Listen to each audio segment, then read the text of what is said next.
Hello, I'm reading Evie, and I have finished The Girl You Lost by Catherine Croft. Um, it took me 2 days to read it, so that's fun. It says 18 years ago, your baby daughter was snatched. Today she came back. 18 years ago, Simone Porter's 6-month old daughter, Helena, was abducted. Simone and her husband Matt have slowly rebuilt their shattered lives, but the pain at losing their child has never left them.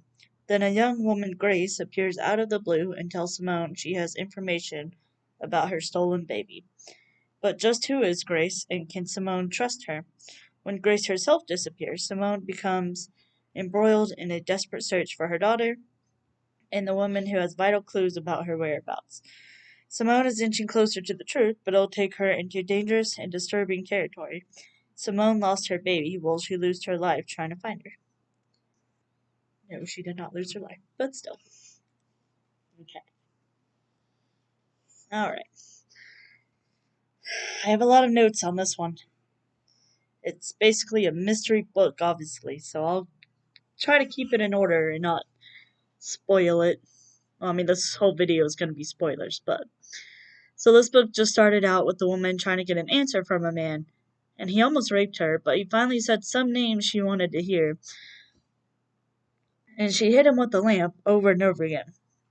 I'm wondering what's going to happen in this book. I thought it may have been Simone, but I didn't know. And then I said, poor Simone and Matt. She's 19 and he's 22, and have just had Helena 6 months ago.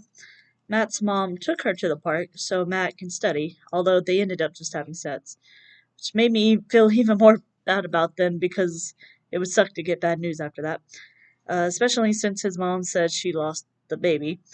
Um, I wonder if they'll make it as a couple. Then in parentheses I said, seems they did. Some girl, Grace, claims she's Helena, which, as you could probably gather from the description. So the woman in the prologue, that first note I read, was Grace. She claimed she killed Lucas, the man who let slip she wasn't Ginny's real daughter, but there was no evidence of a body or blood. So either she's lying or someone covered it up.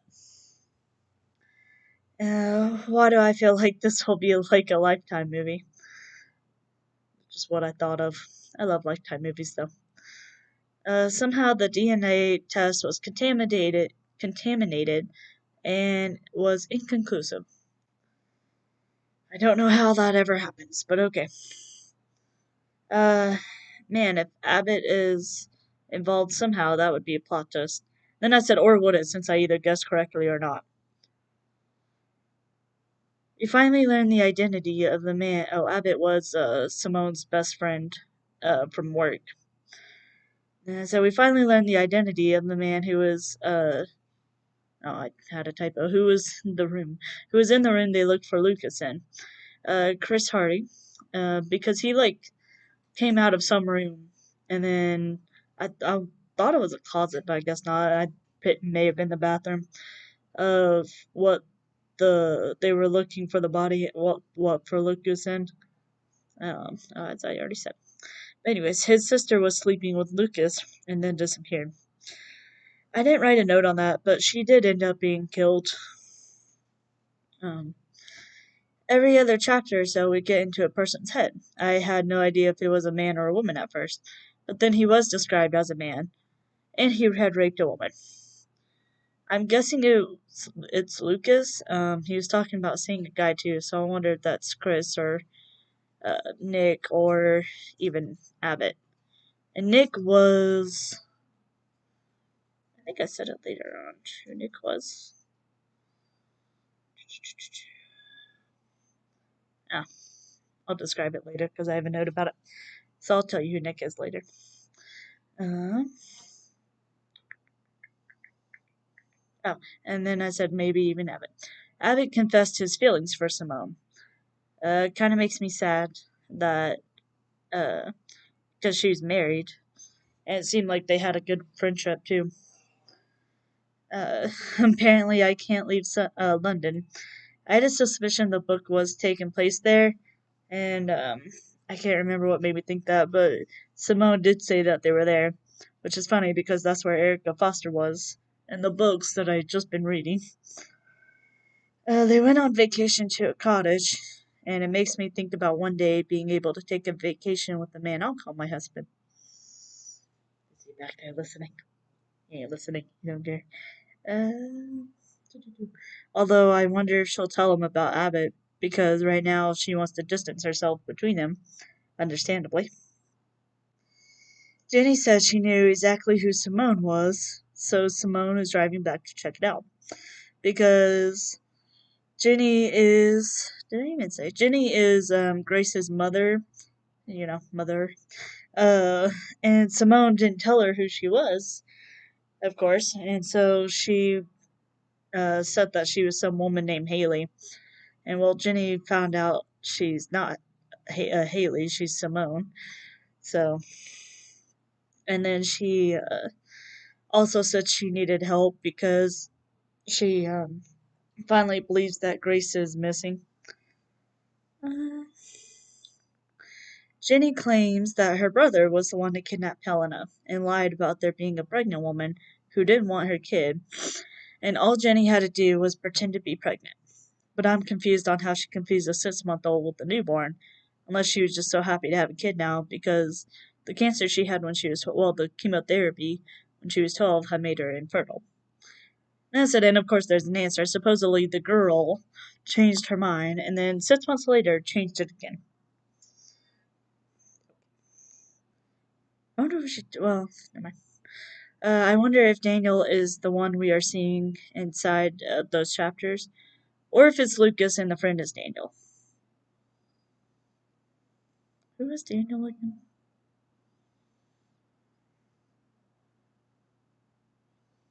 Oh, Daniel was Jenny's brother, right? There's so many characters in these books, in this book. Uh, I should have kept a note of who was who. Uh, but I had wondered if Daniel was the one, or if it was Lucas and the friend is Daniel, because supposedly Daniel is dead. So if that's true, it would have to be Lucas, if it even is him. Considering we know Lucas had raped someone and tried to rape Grace, I was guessing it was him. I sort of have a bad feeling it may be Matt. Simone had brought up the doctors and stuff, and how she'd have no documentations for the baby, and Jenny said that Daniel would have or would take care of it whenever she would need medical attention, although she was a healthy baby. Matt is a doctor, and I didn't know what kind, but still. So it was Daniel and Lucas who was in those chapters, I believe. Simone and Jenny found a video on Daniel's phone where Daniel was raping a woman and Lucas was speaking in the background. I have a note about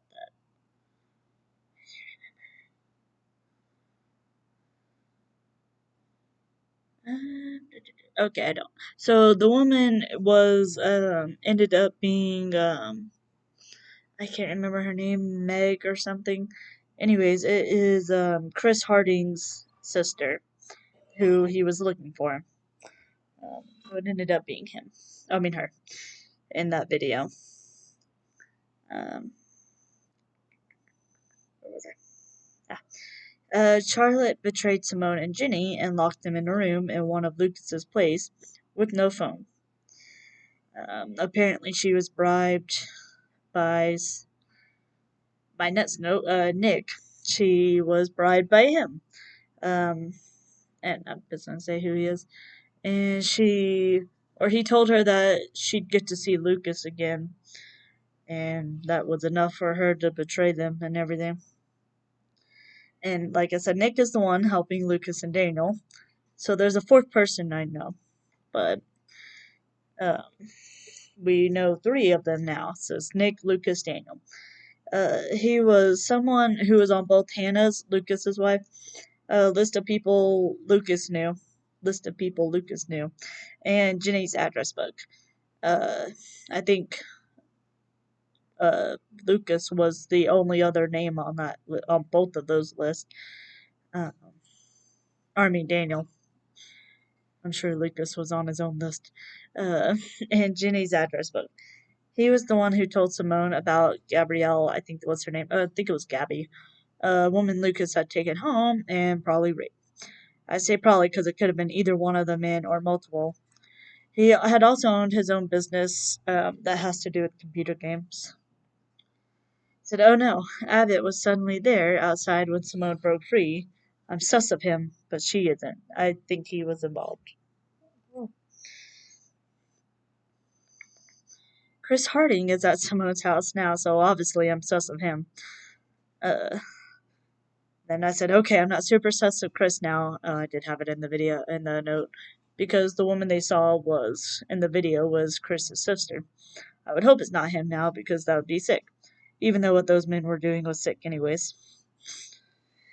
Not as sick as what I thought was. Oh well. Anyways, Matt came home, so at least she's not alone. I swear if he's involved, though. Charlotte broke into her home, but claims she's there to talk or whatever, and even offered to pay for the damages. It was just like a small little window that she broke.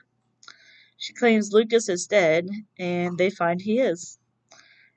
Because Nick ended up telling her that um, she was like, or he was like right under her nose. Because Charlotte was kidnapped by Nick and for a few days and repeatedly raped, and also probably by Lucas. But Lucas was had ended up being killed by Nick, um, and kept in like the same place. It was close. It was like two flats. Um, it was kind of what is this called? I can't remember what they're called. It was like broken into two places, different flats, but it was all one building. Can't remember the word, but oh, anyways, he was in the other one, other flat. And and then oh fuck, Grace slash Helena is dead too, and that breaks my heart because they did learn that there was no reason why it wouldn't be Helena. Well, I mean, it was since Daniel kidnapped her, and then she had like a little toy that Helena had, and while there was probably a lot of those toys manufactured, it wasn't ever made public that she had that toy when she was gone missing. Which I can imagine it wouldn't. I don't know why it wouldn't be, but yeah. So, not this one. It was Matt. He was the fourth guy. Just when I thought surely he's innocent, his mom gives Simone a box of his childhood things, and she finds a photo with all four men together, and Matt included. I said, "Why? Why would he do this?" And clearly, he is a good actor to hid this for 18 years from Simone. So now my heart is truly as broken. So the chapters we were reading inside that stranger's head was Matt's letter to Simone while in prison. I said, why couldn't it have been Abbott? I know why, because it wouldn't pull at the heartstrings as much if it was Abbott. I feel like it would, though, okay? Um, Although in the epilogue, she is with Abbott a year later. I was kind of surprised it didn't give her, like, extreme trust issues. But she seemed to move on easily, almost a little unrealistically, at all.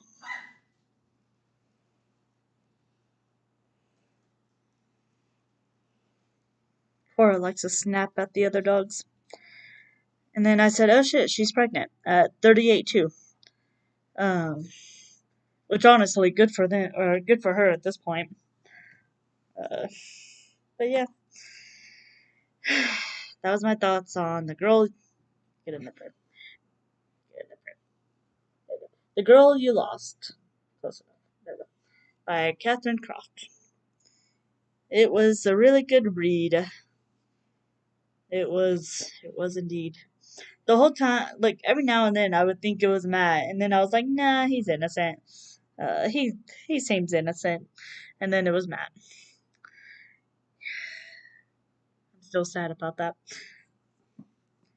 but oh well. Uh, the next I'm reading is The Lucky One by Nicholas Sparks. I watched this movie like forever ago and I don't even remember it. Um, I'll have to rent it again, but probably just after I finish it, of course. And I had never read it, so.